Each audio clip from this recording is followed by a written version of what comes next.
Sabe, eu tenho, assim como nós temos compartilhado, eu tenho orado para que o Senhor troque os nossos sentidos espirituais, né? Que o Senhor possa estar mudando a nossa forma de enxergar as coisas do Senhor, né? Não só através da renovação do nosso entendimento, através da renovação da nossa mente, mas que Ele possa também estar trocando a forma como nós estamos vendo as coisas, a forma como nós estamos ouvindo as coisas, né? A forma como nós temos visto o Evangelho, a forma como o Evangelho tem nos visto, a forma como nós temos lido a Bíblia e a forma como a Bíblia tem nos lido. Talvez nós precisamos parar nesse tempo para prestar atenção e criar filtros, né? Nós, enquanto igreja, precisamos voltar para um lugar, eu estava dizendo hoje, né? Eu realmente acredito que, e tenho dito isso, nós estamos numa janela de tempo, de reposicionamento da igreja. E, queridos, a nossa dificuldade hoje não é escutar a voz de Deus, é, de repente, não escutar as muitas vozes que nos atrapalham. A nossa dificuldade hoje não é ver a Deus, mas é não ver as outras coisas que têm nos impedido, nos desviado de olhar para o propósito de Deus nas nossas vidas. Sabe, eu não sei como tem sido para você, né? Eu estava dizendo que o ano passado para nós foi um ano de muito aprendizado, um ano de reposicionamento no Senhor, um ano de alinhar as nossas expectativas, alinhar o nosso coração, um ano em que nós pudemos nos reposicionar em Deus a respeito de algumas coisas que Ele está gerando na nossa nação, gerando na igreja, né? A respeito de algumas coisas que Ele está gerando na nossa casa, nas nossas vidas, a respeito de algum entendimento que nós temos despertado para ter nesse momento, nesse tempo, que nós acreditamos que seja o tempo de preparação para a volta de Yeshua, né? Nós estamos realmente vivendo o fim dos tempos, queridos. Se não te deram essa notícia ainda, bem-vindo, você está vivendo o fim dos tempos. Qual que é a certeza que nós temos que amanhã nós vamos acordar e vai estar tudo aí bonitinho, tudo estabelecido, né? Na verdade, se nós formos olhar por essa ótica, então aí nós vamos ter a certeza que o fim está sendo vivido, porque aqui ainda não há caos. Agora eu queria ver se nós fôssemos igreja cristã hoje no Oriente Médio, na Síria, no Iraque, né? Porque o nosso conceito pré-tribulacionista está baseado em que nós não estamos sofrendo ainda. Mas muitos irmãos estão perdendo a cabeça por Cristo. E o interessante é que nós estamos distraídos, nós estamos sendo ludibriados, nós estamos sendo enganados por muitas outras coisas que têm nos roubado do Evangelho. Muitas outras coisas que têm nos roubado de Cristo, de enxergar o Evangelho como ele é, de vivê-lo. Sabe, eu estava dizendo hoje ainda, o diabo ele não quer tirar as pessoas dentro da igreja, ele não quer impedir as pessoas de chegar aqui. O diabo ele quer paralisar e matar nós dentro da igreja. Porque nós vamos estar com a mente cauterizada, achando que nós estamos cumprindo todos os ritos religiosos, achando que nós estamos expiando os nossos pecados. Estamos perdoados porque viemos aqui cultuar ao Senhor, então, né? Só que nós deixamos de viver o propósito dele para a nossa vida. E é interessante que nesse trecho aqui de João, né, se você abriu aí comigo no versículo 1, do capítulo 9, diz o seguinte: ao caminhar, Jesus viu um cego de nascença. E seus discípulos lhe perguntaram: Rabi, quem pecou, este homem ou seus pais, para que nascesse cego? E Jesus lhes respondeu: nem ele pecou, nem os seus pais, mas foi para que as obras de Deus fossem reveladas na vida dele. Eu devo fazer as obras daquele que me enviou enquanto é dia. A noite vem quando ninguém pode trabalhar. Durante o tempo em que estiver no mundo, sou a luz do mundo. E então, tendo dito essas palavras, cuspiu no chão e fez barro com saliva. E em seguida ungiu os olhos do cego com aquela mistura. E ordenou ao homem: vai, lava-te no tanque de Siloé, que significa enviado. E o cego foi, lavou-se e voltou vendo. Portanto, os vizinhos e aqueles que o conheciam como cego diziam: não é este o mesmo homem que costuma ficar sentado mendigando? Alguns afirmavam: é ele mesmo. Outros comentavam: apenas se parece com ele. Ele mesmo, entretanto, assegurava-lhes: sou eu, esse homem. Por esse motivo, indagaram-lhe: como te foram abertos os olhos? E ele respondeu: um homem chamado Jesus misturou terra com saliva, ungiu-me os olhos e disse-me: vai, lava-te no tanque de Siloé. E então eu fui, lavei-me e recebi a visão. E em seguida lhe perguntaram: onde está ele? Ao que respondeu: não sei. Sabe, eu não sei quanto a você, mas eu durante muito tempo entendia que as bênçãos eram sinais de aprovação para as nossas vidas e as dificuldades eram um sinal de Deus de desaprovação. E é interessante que esse texto, os fariseus chegam a questionar Jesus, e Jesus está ali ao lado desse homem que era cego de nascença. Então, não sei se encaixa a tua vida, ou se encaixa a minha vida, mas muitas vezes nós estamos vivendo alguma situação, angustiados por ela, abatidos por ela, mas que nós já vivemos desde sempre. Não é algo que nos sucedeu ontem, não é algo que aconteceu a semana passada, mas é algo que sempre nos perseguiu, vamos dizer assim. E nós gastamos tempo, nós gastamos esforços humanos, gastamos tempo da nossa mente, gastamos noites de sono, gastamos angústias, olhando para isso, para essa situação. E é interessante que os fariseus, na religião deles, na religiosidade deles, chega para Jesus e fala assim, numa pegadinha, você já foi testado por alguém, querido? Já chegou algum religioso para você com aquelas perguntinhas bem capciosas, E os religiosos chegam para Jesus e falam assim, Rabi, ou seja, mestre, quem foi que pecou? Esse homem aí que está cego ou os pais dele, para que ele fosse cego?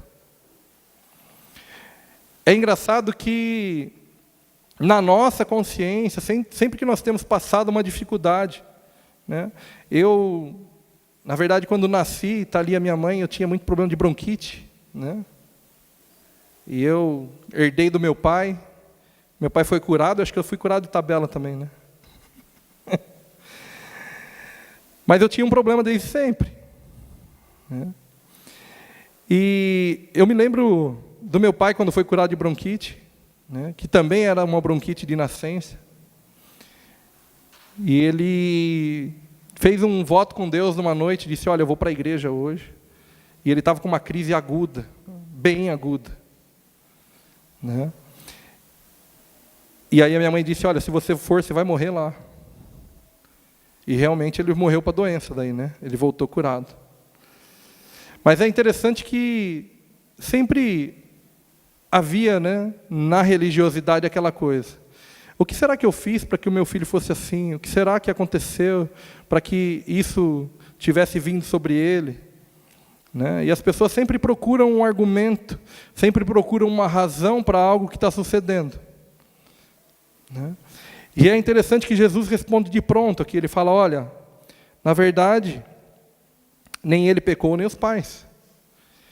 Isso é a oportunidade de manifestação das obras do Senhor.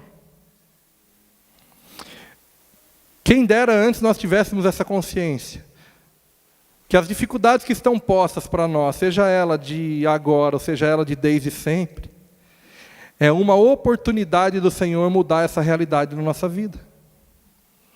E nós viemos para a igreja, nós dizemos que acreditamos em Cristo, dizemos que estamos dispostos a servi-lo, a segui-lo, a andar com Ele, e fazemos todo o nosso aparato religioso durante um culto. Então nós levantamos quando pedem para levantar, nós sentamos quando pedem para sentar, levantamos as nossas mãos, cantamos louvores ao Senhor. Mas quando algo de mal nos vem, nos sucede, ou quando algo de mal sempre tem nos sucedido desde sempre, nós paramos e ficamos ansiosos naquela dificuldade. Eu creio que, na verdade, eu nunca fui cego, né? Mas eu creio que para um cego de nascença deva ser algo mais fácil do que para alguém que perdeu a visão depois de ver. Porque ele pode imaginar como é ter visto, mas ele nunca viu de fato. Agora, a pessoa que já viu um dia e deixa de ver, é muito pior. Sabe, nós precisamos trazer isso para a nossa vida. Porque às vezes nós estamos aflitos, desejando algo que nós nunca tivemos, parado, imaginando que aquele negócio é tão bom. Sabe, é a síndrome do descontente. Muitas vezes nós estamos descontentes até mesmo em Deus. Nós sempre queremos um outro lugar, queremos um outro posicionamento. Achamos que se nós vivêssemos diferente, nós estamos sempre insatisfeitos com aquilo que nós temos em Deus. E eu não estou dizendo que é para você se conformar com a tua dificuldade. Não, eu estou dizendo que, de repente, as dificuldades que você está tendo hoje é uma oportunidade da manifestação da glória de Deus. Mas para isso nós precisamos ter uma convicção daquilo que nós estamos fazendo. Sabe, não adianta nós ficarmos doutrinados como nós fomos durante muito tempo. Se eu for bonzinho, se eu fizer a vontade do Senhor, se eu trabalhar para Ele. Se eu ficar o dia todo na igreja, se eu fizer uma vigília que não acaba nunca mais, sabe? E nós sempre buscávamos uma opção, uma situação para sair das nossas dificuldades. Então o nosso culto a Deus não era para cultuá-lo por aquilo que Ele já nos fez, mas era para pedir algo que ainda nós queríamos dEle. Quando, na verdade, nós precisávamos ter uma consciência de que essas dificuldades, elas estão aquém do nosso culto ao Senhor. Que se nós olharmos para Deus para entender quem Ele é nas nossas vidas, nós vamos viver além dessas circunstâncias. Esse homem nem mesmo sabia que Jesus podia fazer o que fez pela vida dele. Talvez essa despretensão, né? Talvez essa falta de expectativa, vamos falar assim, ele não foi interessado, ele não foi fazer a campanha do cuspe no barro, né? Ele chega diante do Senhor e ele tão somente crê. Porque se você vai seguindo, Jesus fala no versículo 4, né, que eu devo fazer as obras daquele que me enviou, né, e por isso ele estava ali. E é interessante que no versículo 6, fala, e ele tendo dito essas palavras, cuspiu no chão, fez barro com saliva, e em seguida ungiu os olhos do cego com aquela mistura. O que eu aprendo aqui é que o Senhor podia ter usado colírio, água, né? Água boricada, fervida. Podia ter simplesmente estendido as mãos e... Mas, querido, a obra do Senhor é do Senhor. E nós precisamos nos submeter aos processos dele. O problema é que quando nós vemos saliva, a gente quer correr. Quando a coisa não é desenhada do nosso jeito, a gente quer fugir. Quando nós deveríamos o quê? Nos entregar aquilo que nós estamos vendo em Deus. Esse homem não estava vendo nada, literalmente. Mas ele tinha, né, uma fé de que aquela situação poderia mudar a realidade dele. E eu digo que ele tinha fé porque se ele não tivesse, ele não teria deixado ninguém passar cuspe nele. Né? Se você não tiver convicção de que o processo que você está passando é algo do Senhor e está doendo, você vai fazer algo para reagir, para impedir aquilo. Agora, nós chamamos ao Senhor, clamamos a Ele, pedimos, entregamos muitas vezes as nossas situações ao Senhor, e quando Ele começa a trabalhar, né? E por que Cristo cospe no chão e faz essa mistura do chão? Da onde nós viemos, queridos? Do pó, da terra. Qual a matéria-prima do corpo humano? Pó, terra. Então, às vezes nós estamos passando por algo, eu estou tentando trazer para a nossa realidade hoje. Estamos passando por algo que o Senhor está tentando trabalhar, né, e está trabalhando da forma como precisa ser trabalhado, e nós estamos impedindo o agir dele. porque não está de acordo com as nossas crenças, com as nossas convicções. Mas não foi assim que me ensinaram, não foi assim que eu aprendi, não é assim que eu quero. Não é assim que foi com o meu vizinho, não é assim que foi com o meu irmão, não é assim que foi com o meu pastor, não é assim que foi com o meu líder. E nós estamos sempre olhando a situação do outro, estamos sempre olhando a condição do outro, estamos sempre estabelecidos em algo que não é a nossa realidade. Sabe, eu acho que a maior dificuldade nossa hoje, né, enquanto igreja, não é simplesmente enxergar aquilo que o Senhor está fazendo, enxergar aquilo que o Senhor está fazendo está nítido. É as outras coisas que nos roubam, né? É o quanto nós temos gastado de tempo, aonde que nós temos olhado, colocado os nossos olhos num domingo, de manhã, a hora que você acorda, até a noite. O que você tem visto? O que você tem visto, sabe, no momento em que você está conectado à chamada rede mundial de computadores ou internet, né?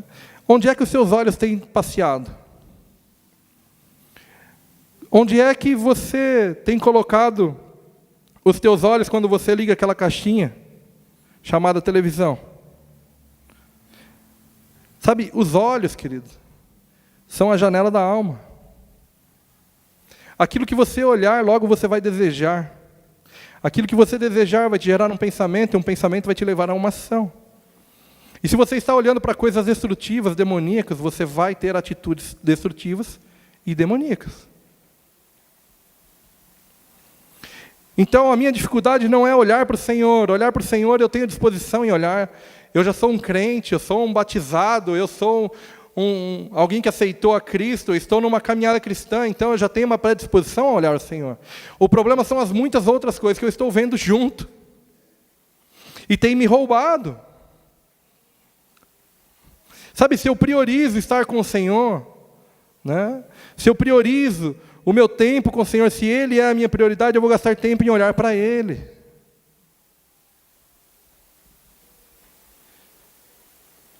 O Fernandinho, recentemente, soltou um vídeo na internet, aí uma igreja que ele estava ministrando, ele falou algo muito interessante. Ele estava dizendo assim, olha, o problema é essa hipergraça, ou a graça sobre graça, né? Ou a graça que vem trazer desgraça para o humano. Porque não existe mais separação entre o santo e o profano dentro da igreja. Ele estava dizendo que ele foi convidado para um casamento, né? Depois procure lá que você vai achar esse vídeo. Que ele foi convidado para um casamento e foi no casamento. E quando chegou lá, estava tocando tudo. Anitta, Wesley Safadão, tudo que você imaginar. Menos uma música cristã. E, detalhe, era um casamento de cristãos. Onde, teoricamente, só tinha cristãos. E a bebedeira estava rolando solto. Sabe, e não tem mais um preço a pagar. O evangelho ficou barato. Então, de repente você, né, está sofrendo problema na sua vida conjugal e está olhando para a Anitta rebolar na TV. O que vai acontecer? Mas aí quando a gente fala isso, a gente está sendo duro. Quando a gente traz uma realidade dessa, nós estamos sendo duros. Mas, querido, se você olhar para as coisas que não deve, você vai ter atitudes que não deve. Você vai ser levado a práticas que também não deve. E vai pagar um preço que não deveria pagar. E vai sofrer consequências que não deveria sofrer. Por que Davi pecou com Batseba? Porque ele olhou para ela. É por isso que eu tenho dito que os nossos sentidos precisam ser trocados nesses dias como igreja. Sabe, precisa ter filtros, né? As coisas precisam existir uma separação dentro de nós. Não dá para ficar relativista, não, eu canto música do mundo, porque a música é música, né? E toda música é inspirada. Eu canto música do mundo cristão, né? Eu não estou cantando música do Espírito ainda, porque eu não estou lá. Eu canto música do reino de Cristo. Né? Mas nós precisamos separar os nossos sentidos nesses dias. Sabe, a pergunta é o que nós temos visto, o que nós temos, né, ouvido. E nós estamos querendo nos submeter ao processo do Senhor? Será que nós estamos dispostos a chegar diante de Jesus e deixar que Ele arranque essa cegueira de nós? Que Ele renove a nossa visão?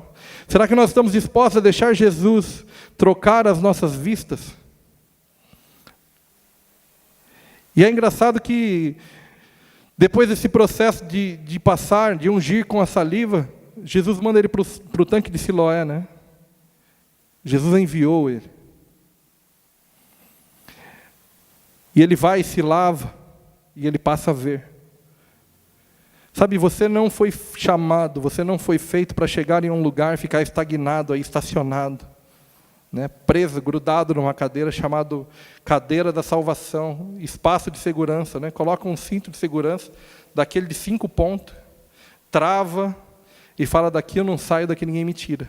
Essa é a minha arca de Noé. Querido, isso não é uma arca de Noé. Sabe, você vai passar a enxergar, vai passar a ver quando você for enviado, quando você é lançado, quando você começa a praticar e levar as boas novas do Evangelho. Sabe, você vai começar a se enxergar na debilidade e na dificuldade dos outros. Você vai passar a ver quem você é através do teu relacionamento com a fraqueza do outro. Normalmente, aquela coisa que a gente mais vê de defeito no outro é algo que nós carregamos em nós. Sabe, nós precisamos aprender a ser igreja que se incomoda em ter uma mudança. Nós precisamos mudar, nós precisamos nos cobrar. Sabe, você não precisa de um líder que te cobre, você não precisa de um pastor que te cobre, você não precisa de um cônjuge que te diga o que você tem que fazer. Você precisa se cobrar em ser um melhor cristão amanhã. É você. É você que tem que gerar uma consciência de quem você é em Cristo, do para que você está sendo chamado, de qual é o momento que você tem vivido, de qual é o lugar que você precisa chegar, o que você precisa fazer. Sabe, você precisa romper com a mesmice, com aquilo que tem te travado no lugar que você está travado, querido. Certamente Deus não te chamou apenas para isso que você tem vivido. Deus te chamou para estabelecer algo nele. Sabe, e todas as demais coisas vão ser secundárias na tua vida, a partir do momento que você começa a praticar e a cumprir o propósito dele. E esse homem foi curado, ele passou a ver, ele viveu anos, e as pessoas não acreditavam e diziam, olha, será que é ele mesmo? Sabe, depois que você for curado, as pessoas vão olhar para você e vai dizer, será que é esse cara mesmo? E alguns vão dizer, não, é parecido com ele. Mas ele não. Imagina que ele ia estar aí. Ele enxergando agora, olha as coisas que esse aí está vendo. Né? E se você não estiver alicerçado, querido, não estiver, né, estabelecido na verdade que te libertou, que te fez enxergar, que te liberou, você vai começar a vacilar, será que eu sou cego mesmo? Né? Será que eu estou vendo mesmo? Ou é coisa da minha cabeça? Será que é isso mesmo? Será que é o Espírito Santo? Será que é a minha carne? Será que eu estou falando em línguas ou será que eu quero falar em línguas? Será que eu estou na presença do Senhor ou será que eu só senti? Ou será? E aí vem os muitos serás. E são as muitas vozes que vão nos roubando e vão nos paralisando. Porque, para mim falar em línguas precisa descer um rodopio de fogo lá do céu e cair e bater. E aí eu vou sair falando em querido, não. Sabe, você fala em línguas como você anda, como você pula, como você corre, como você senta, levanta. Quando você diz, olha, eu vou sentar, você senta. Quando você diz, eu vou levantar, você levanta. Quando você diz, eu vou falar em línguas, eu vou me edificar em línguas. Né? A oração em línguas é para que você se edifique. É para a autoedificação. 1 Coríntios, lá, capítulo 14. O apóstolo Paulo diz exatamente para que serve. Agora, se nós não ganharmos as armas que nós precisamos para lutar as lutas desse tempo, querido, depois não adianta nós chorarmos que nós não alcançamos, ou que está difícil, ou que nós estamos sendo vencidos, né, ou que nós estamos sendo pisoteados, tripudiados, ou que aquele ímpio, sabe aquele ímpio? Olha, ele está bem demais, e eu estou aqui, sofrendo. E aí nós começamos a nos comparar até mesmo com quem não está no reino de Cristo. Porque aí nós começamos, os nossos olhos olharam para as coisas, né, de fora do reino cristão, e eles estão desejando o quê? As coisas de fora do reino cristão. Então, nós estamos baseados naquilo que nós queremos. Somos bombardeados o tempo todo por consumo. Somos bombardeados o tempo todo por ditaduras que me dizem desde como eu tenho que ser, né? Eu não posso ser gordinho. Não, eu até quero ser mais magrinho mesmo. Mas mais bonito não vai ficar. Já é bonito demais, gente. Mas tem uma ditadura que diz, glória a Deus, né? É bonito. Tem uma ditadura que diz que você tem que ser assim, tem que ser assado. Você tem que estudar, fazer uma pós, um doutorado, um mestrado, graduação, NASA. Sabe, e as pessoas vão ditando como tem que ser a sua vida. De repente você tem um chamado, uma vocação educacional, né? Para estar lá inserido no ambiente acadêmico o resto da vida. Tudo bem, glória a Deus por isso. Mas isso tem que ser de você. Não pode partir dos outros, não pode partir da expectativa dos outros. Não pode partir do que te disseram para fazer. Querido, você precisa saber quem você é através de você. Parece fácil, né? Parece redundante, mas é a dificuldade de todo mundo.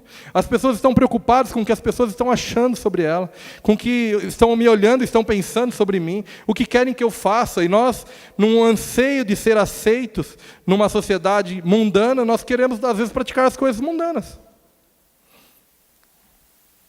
Quando nós nascemos para ser separados para Cristo, para cumprir as boas obras dele, para praticar as coisas do Senhor e trazer e resgatar essas pessoas das trevas para a luz.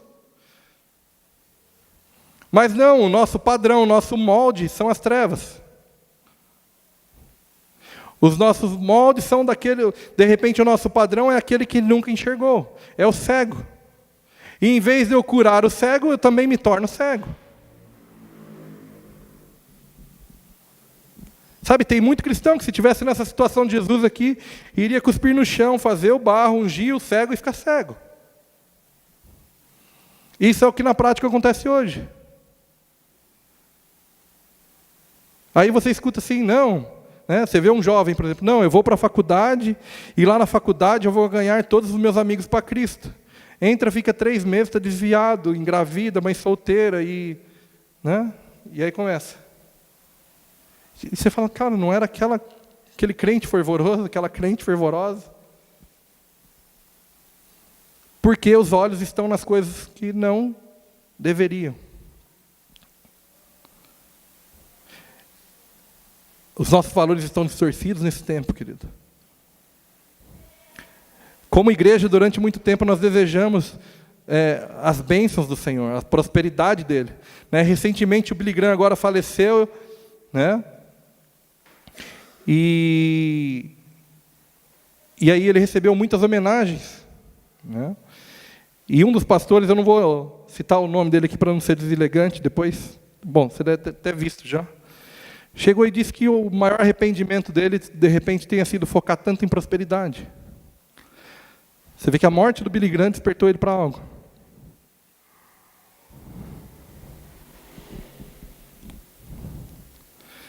Então, o nosso padrão de igreja era desejar as coisas que o mundo podia me dar.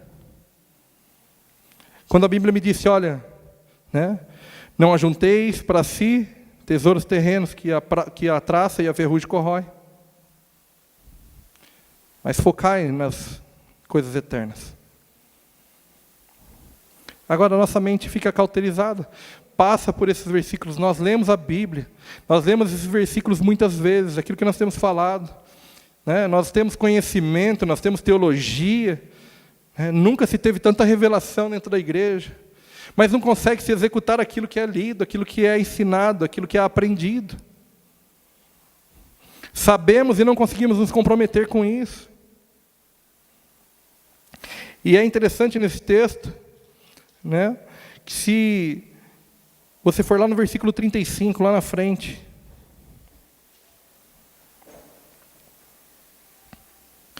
fala assim, e Jesus ouviu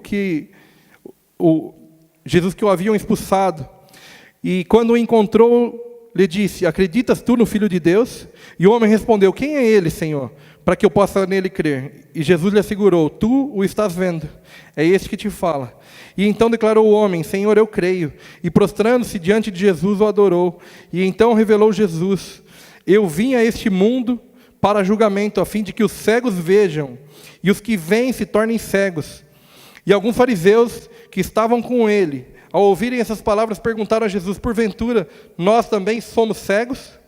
E afirmou-lhes Jesus: se vós fosseis cegos, não seríeis culpados, mas uma vez que alegais, nós vemos, por essa razão o pecado persiste dentro de vós.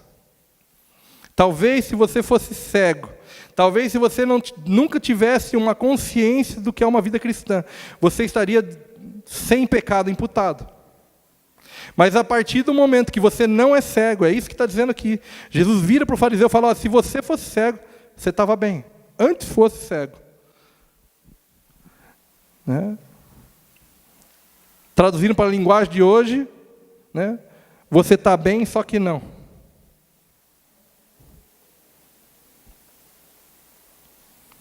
Querido, Jesus fala: olha, eu vim para que os cegos vejam, e aqueles que veem fiquem cegos. O que é que nós temos visto nesse tempo? O que é que nós, como igreja, temos... Qual é a visão que você tem a respeito da igreja nesse tempo? Quais são as suas expectativas? Qual é o horizonte que você tem enxergado? Qual é a distância que você enxerga da tua vida, do teu relacionamento com Cristo? Onde é que você espera chegar no teu relacionamento com Ele?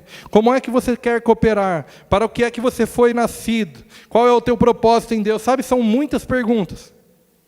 Nós poderíamos aqui ficar fazendo perguntas a noite toda. E talvez você não tenha resposta para a maioria delas. E não são coisas que nós estamos escutando há um dia, há 2 dias, há 3 dias, são anos. São anos e anos e anos que nós estamos escutando a mesma coisa. E que nós não conseguimos ainda transpor esses obstáculos. Seguir adiante, passar de fase. Sabe, como eu disse aqui na semana passada, nós alcançamos algumas coisas, rompemos com alguns problemas, né? Largamos alguns hábitos, alguns pecados, nos livramos, nos tornamos pessoas melhores, um marido melhor de repente, uma esposa melhor, um filho melhor. Nós já entendemos algumas coisas, mudamos as nossas práticas. Mas quanto de você Jesus tem?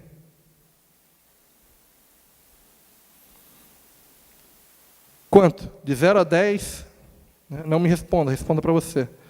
De 0 a 10, quanto Cristo tem de você?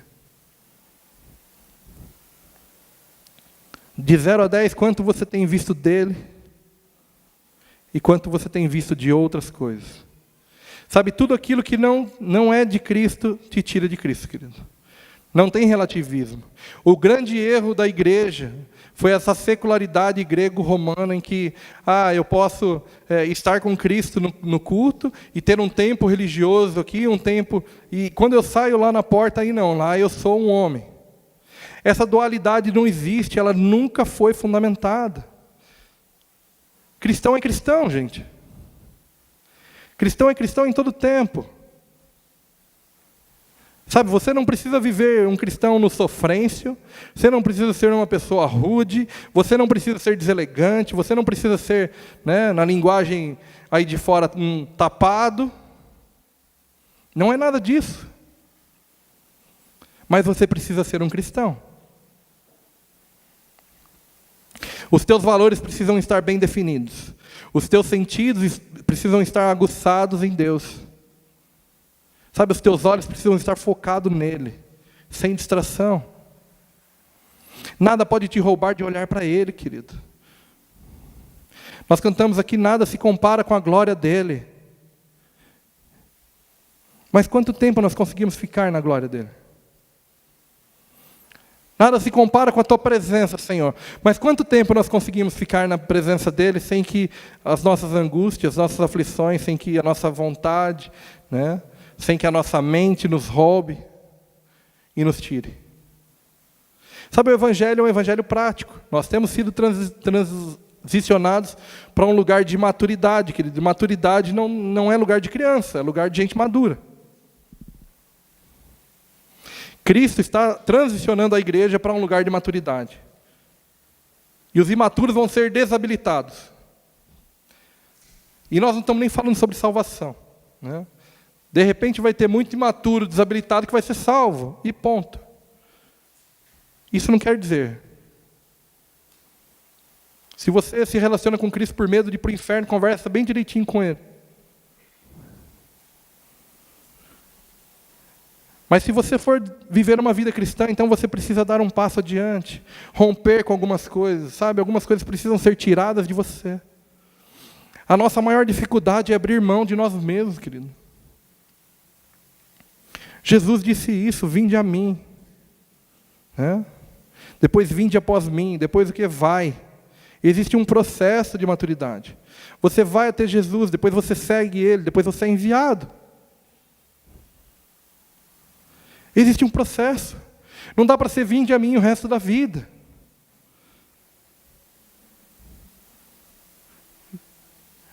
Existe um lugar em que você vem até Ele, outro lugar que você segue Ele, outro lugar que você vai ser enviado por Ele. Os apóstolos entenderam isso muito bem. Todos eles foram até Cristo, seguiram Ele durante um tempo e foram enviados. E quando foram enviados, pagaram com a vida. Mas nós não queremos pagar, né? Nós não queremos viver nada que nos custe. E aí nós cantamos: não te ofertarei sacrifícios que para mim não custem nada. Mas quando o Evangelho nos custa algo, a gente para. A gente paralisa. Porque a nossa alma dói. Querido, eu profetizo que nós vamos entrar num outro lugar em Deus. De verdade, nós vamos romper, sair desse lugar, sair dessa zona de conforto. Nós, enquanto igreja, e não estamos falando sobre COD, não é isso. Sabe, nós não temos a pretensão de gerar uma denominação gigante. Nós estamos falando sobre isso hoje. Sabe, nós temos convicção do nosso chamado, então nós não nos importamos em ser 1, ou em 10, ou em ser 1000. Nós não estamos focados com a nossa denominação. Com essa congregação nós estamos focados com o reino de Cristo. Com aquilo que o Senhor está fazendo nesse tempo. E eu profetizo que a igreja vai sair desse lugar em que ela se encontra. Sabe, nós precisamos ser uma referência. As pessoas precisam olhar para nós e ver, cara, o que esse doido está falando aí de diferente? Por que ele está tão convicto disso que ele está falando? Por que ele mudou tanto? Por quê? E por quê? E por quê? E quando as pessoas olharem para você, você vai ser lido como pedra viva, como nós falamos a semana passada. Sabe, você precisa ser enxergado. O Evangelho precisa ser lido através da sua vida. Quando eu olhar para você, eu preciso ver as virtudes de Cristo. O caráter de Cristo sendo refletido através da sua vida. Ah, mas eu tenho defeito, mas meu cônjuge tem defeito, meu pastor tem defeito. Querido, defeito todos nós ainda temos. Nós estamos numa estrada, num processo de santificação. O importante é eu amanhã ser melhor do que eu sou hoje. É o processo de separação.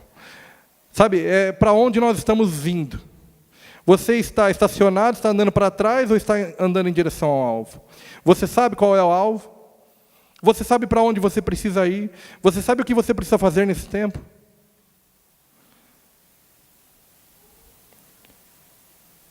Sabe, nós precisamos amadurecer.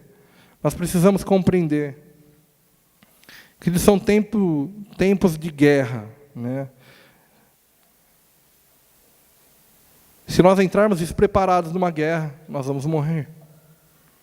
E é por isso que hoje nós temos tantas pessoas frustradas. As pessoas já começam cansadas.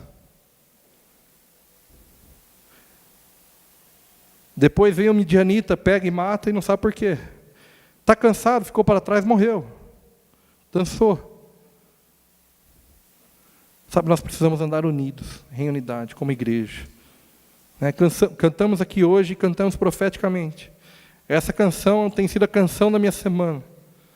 Eu realmente creio que nós estamos recebendo um novo coração de Cristo. E que nós vamos ser um como igreja. Queira nós ou não, queiram as outras denominações ou não, queiram os outros pastores ou não, nós vamos ser um em Cristo. Sabe por quê? Porque a palavra, porque Cristo quer que nós sejamos um. Então nós vamos ser um. Sabe, nada nem ninguém pode parar a obra do Senhor, querido. O último cara que fez um navio que falou que nem Deus afundava, afundou. Ninguém pode parar aquilo que o Senhor está fazendo. Nós precisamos despertar como igreja, entrar num lugar de maturidade, sabe? Você precisa ir ao Senhor por aquilo que Ele já te fez.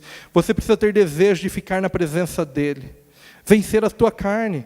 Sabe o que te separa? Né? O que te faz ter dificuldade, ficar agoniado para acabar? Será que esse culto não acaba logo?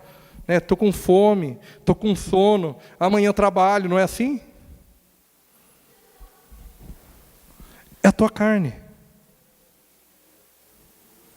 É a tua carne. Nós precisamos ansiar, desejar estar com Cristo. Sabe, e não estamos falando nem desse tempo aqui no domingo, isso diariamente, continuamente. Você precisa estar no teu trabalho com anseio de estar em Cristo, com anseio de estar com Ele,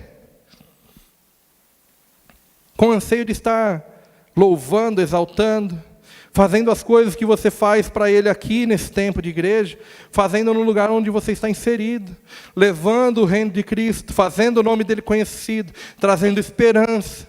Agora, se você entra assim, chega aqui você chega na igreja, Paz do Senhor, meu irmão, Paz do Senhor. Aí chega na segunda-feira de manhã que você está com sono, as pessoas falam, bom dia, você fala, bom dia. A pessoa olha e fala, isso aí não é o cara que anda com Cristo? Ou pior, né? Tem uns que ainda falam assim, bom dia para quem? Bom dia para você.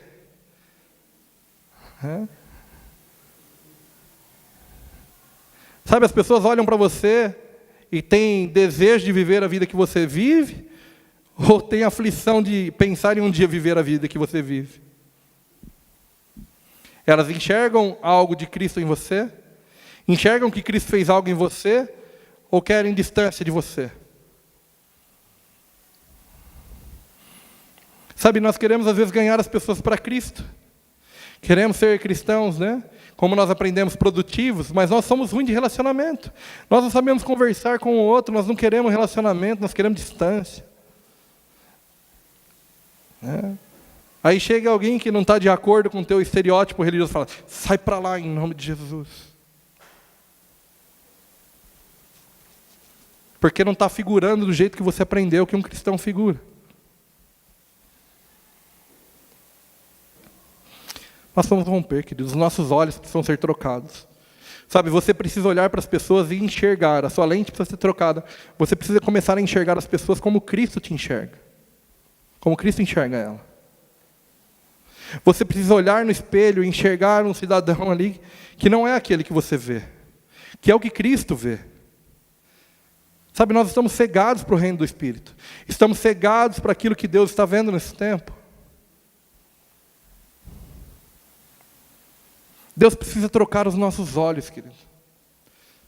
O Senhor Jesus Cristo precisa trocar as nossas lentes. Eu preciso olhar para o espelho e ver a minha vida através de Cristo.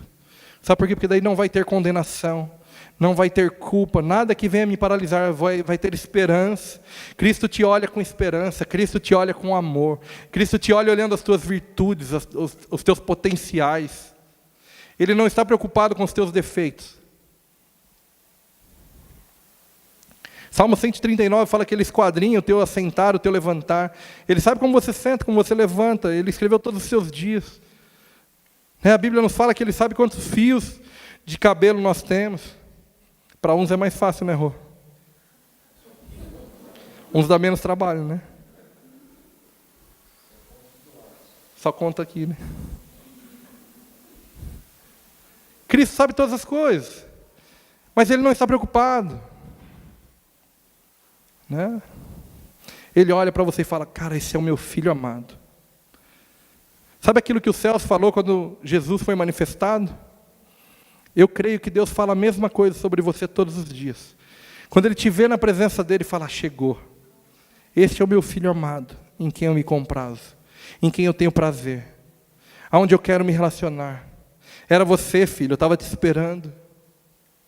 Eu estava ansioso por esse momento contigo. Essas são as verdades de Deus para você, querido. Cristo está chamando você a um tempo de amadurecimento, de relacionamento com Ele, intenso. Ele quer te apertar, sabe, daqueles grudão assim? A dificuldade é que nós estamos materialistas demais, humanistas demais, racionais demais.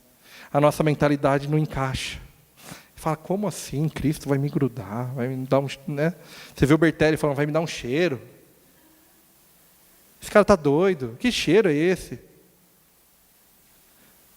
Rompa com a tua racionalidade, querido. Pare de enxergar o óbvio. Quem quer viver o sobrenatural vai ter que enxergar o sobrenatural.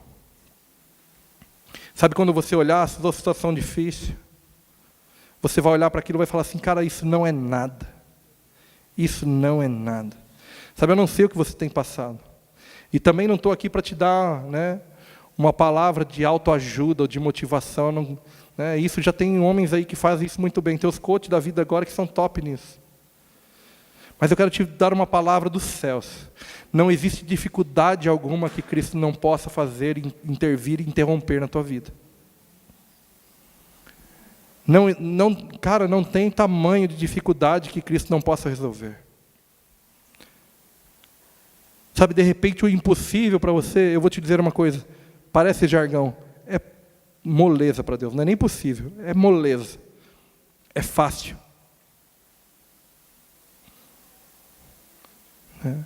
Deus fez todas as coisas, querido. Tudo está estabelecido nele. Tudo é por Ele, para Ele e por meio dEle. Sabe, essa convicção precisa estar estabelecida em nós. E aí você vai olhar, você vai falar, cara, quer saber? Angústia, sai para lá, cara, você não tem espaço na minha vida. E você começa a se encher, e começa a ter tempo com Cristo, e começa a se relacionar com Ele. E aí vem o bendito do pensamento, que às vezes te pega 2 horas da manhã, né? Cara, eu passei uma semana terrível. Assim, eu estava quase tomando alguma coisa para não acordar durante a noite, porque eu acordava e a mente já ligava. Eu tive uma semana de muitas coisas para resolver, e a minha mente ligava. Cara, depois que liga é terrível. Você não desliga por nada no mundo. A única coisa que te faz dormir bem é ler a Bíblia. Você pega a Bíblia na cama assim, você lê um versículo, você dorme. Instantâneo. Mas aí você vai dominar a tua mente e vai dizer, sabe o que é a situação? Ó, basta cada dia o teu mal. Não vou andar ansioso com o dia de amanhã. O amanhã a Deus pertence. Sabe, nós temos palavras de sobra. O Senhor já nos falou, já nos mostrou. Isso que você está vivendo de dificuldade hoje é a matéria-prima para o milagre acontecer. Não tem nada e nem ninguém que vai parar a obra de Deus na tua vida, querido.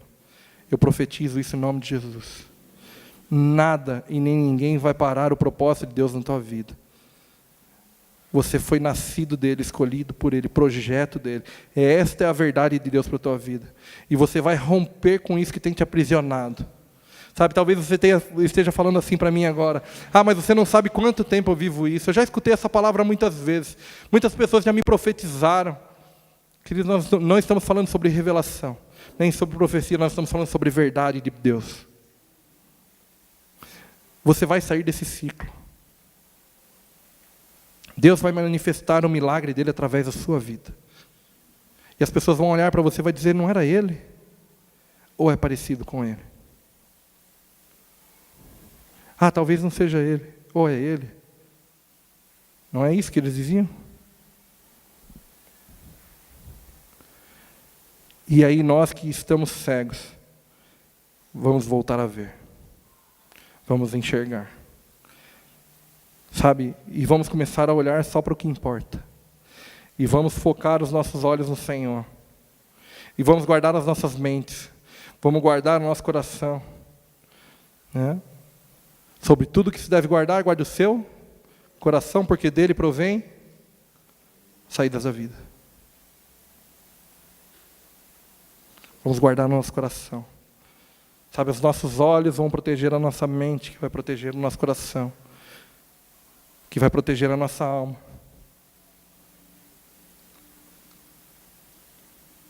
Eu queria despertar você para isso, querido. Sabe, o diabo já tem trabalhado tanto que ele não precisa de ajudante. Nós não precisamos ser o ajudante dele. Nós não precisamos ir em direção às armadilhas que ele coloca para a gente. Nós já vamos ter trabalho demais desviando delas. Não precisamos correr em direção a elas. Sabe, você precisa olhar, né, as situações e entender o que Cristo está vendo.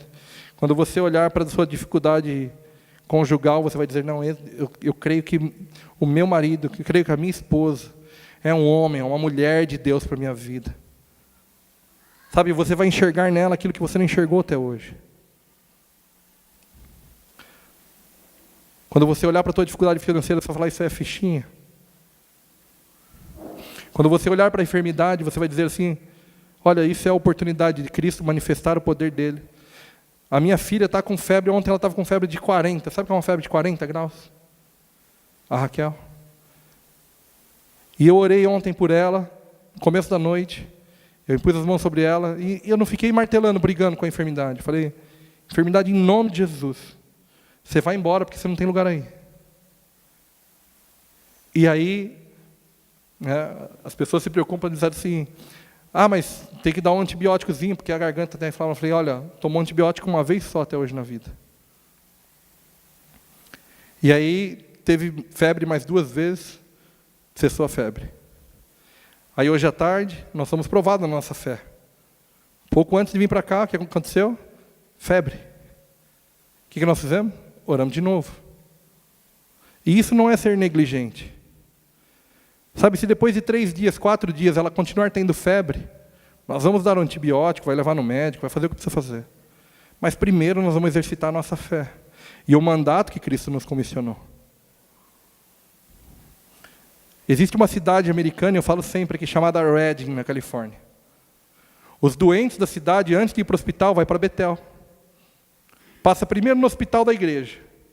E o hospital da igreja é a ministração das verdades sobre Cristo, de cura, e depois um tempo de adoração e ministração. Isso, os ímpios.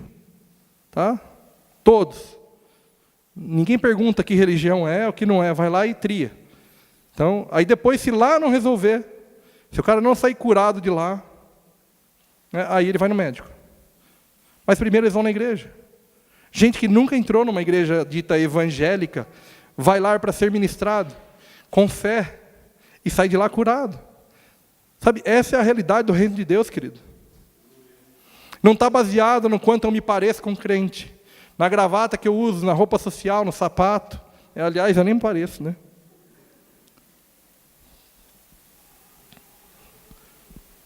Não está baseado no estereótipo. Está baseado na convicção e na fé. Sabe por quê? Porque ouviram dizer, lá as pessoas entram doentes, saem curadas. Esse é o evangelho que vai evangelizar o mundo nesse tempo, querido. São os milagres, são sinais, são maravilhas, manifestações do Espírito. Este é o lugar em que nós precisamos entrar.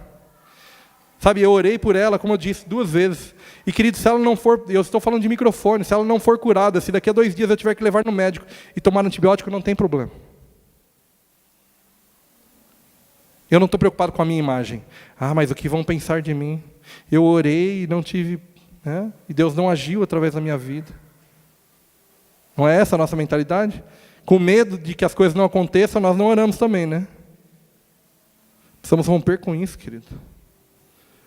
A adoração à própria imagem também é idolatria.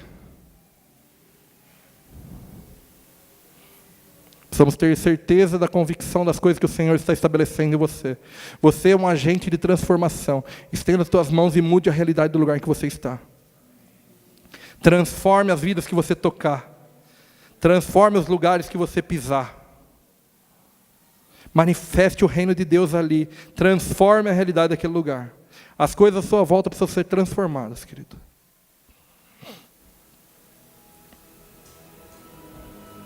E o resto é fichinha. Resto é resto. Amém?